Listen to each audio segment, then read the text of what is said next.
have a tube of paint. That there is a reason for this.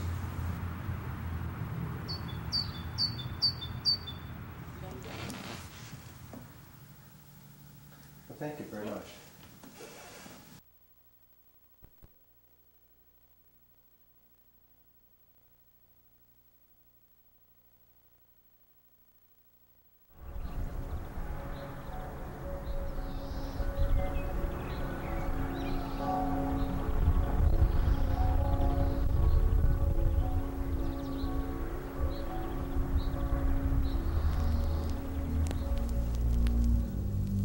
Kokoschka lived a long creative life, and it is therefore an oversimplification to think of him only in terms of either a particular medium or a particular style. Like every great artist, he evolved, matured, he lost certain qualities in time and he gained others. You know, if you read his autobiography, he explicitly said that he doesn't think all that much of the human race. He was not in that sense a savior of the human race. He was more a critic of what was going on because he thought it was dreadful how people were ill-treating each other. And after the First World War, his reaction was very firmly that it was one of disgust with humanity, particularly with man. That so much senseless and wasteful carnage had been set in train. The post-war period, in terms of his oil paintings, is marked by a great interest in treating mythological subjects, grand mythological themes. These great paintings.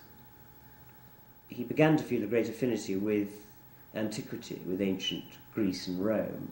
And his interest in the art of ancient Greece developed, and this is the period when he made travels to Greece. Certainly the Austrian Baroque influence on his painting is very strong. And I think it gets stronger, really. It got stronger the older he became. And you can find it particularly in the works of his last 10, 15 years. I think he was looking for his own roots in the whole origin and basis of European civilization. He was never really affected, you see, by primitive art, unlike most of the other great pioneers of modern art in this century. But I met him shortly after the war in 1945 or 6, and I met him fairly often afterwards. I went to his house. I wrote the introduction to his first large exhibition at the Tate Gallery in 1962. I brought it along of the Arts Council. He actually asked that I should be asked to write this introduction. I was very proud of this, naturally. And so I've remained in touch with him and with Mrs. Kokoschka, who honored me by suggesting that after he had died, there was to be a tribute to him in the German Order pour le Mérite in Bonn, and I pronounced that tribute. I think he was not a utopian in any sense. He disliked politics.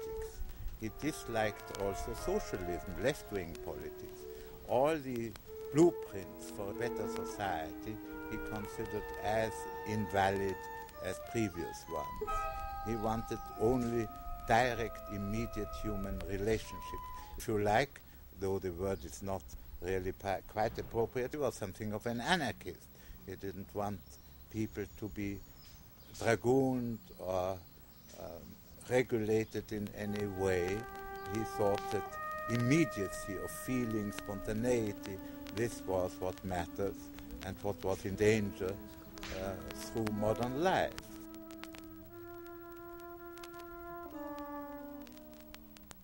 What do you think he would have thought of the new versions of expressionism, in particular abstract expressionism? He disliked abstract expressionism. I mean, he disliked abstract art and spoke out against it very strongly in the 1950s. And his school at Salzburg was a sort of reaction to it in many respects. It really can't be stressed strongly enough that he saw himself as a great upholder of humanistic values. So that's suggesting that abstract expressionism is missing a certain... He felt, certainly, I know all sorts of spiritual claims have been made for abstract expressionism. He saw himself as inheriting a great tradition, and that it was, although one was always trying to explore and find something new, one couldn't banish that tradition, one couldn't ignore it completely. It was another aspect of the humanist side of Kokoschka, if you like. I mean, his love of human life and animal life and natural life. He always had this ability to mix with all levels of society, to get on with all types and people from different social backgrounds. He founded the school in Salzburg in 1953 called the School of Seeing, Schule des Sehens, and it was to teach people not how to paint or how to draw, but how to see, how to discover the world.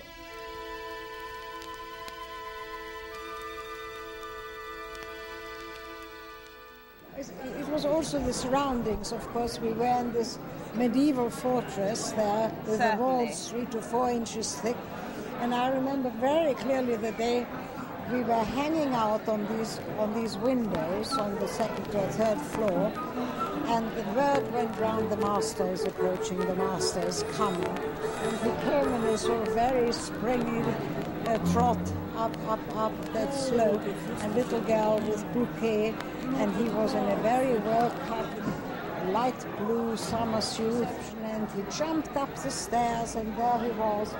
And he was a virtuoso in his performance. And you remember when he came to criticize, he would flip your sketchbook back, page by page, you see, and the next time he would take 2 people together and did one with the left hand and one with the right hand, and managed to give valid criticism for both of them, which is an unbelievable feat of skill and virtuosity. He took the skin off one's eyes, didn't he? Yeah. One definitely looked at life in a different way. Yes. And I think that was true even, meeting him at much rarer intervals and in a very different kind of situation in London. I remember going with him, it was time for me to leave and he was going out somewhere and we went to the Tube together, and how he pointed at the trees and it was just the beginning of spring and there was just this little touch of green, and he said, you can see how the trees are on fire. Yeah. So he began by saying, well, I take it that you can all draw, and I'm not teaching you drawing or anything like that, and I want to teach you to see. Well, nobody knew exactly what that meant, of course, so we started off, and I remember one of these very highly trained women made a life drawing of the model, and it was all sort of skin-colored skin and so on.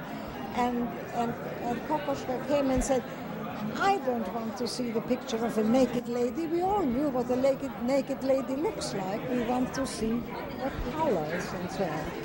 So one of the things that I found very liberating was when he was talking about colour and being able to see colour and understand colour, and how he always made the point that if your emotions were blocked, couldn't feel, then you couldn't actually really see colour. And so in a way I got the message that painting was really about living. Gradually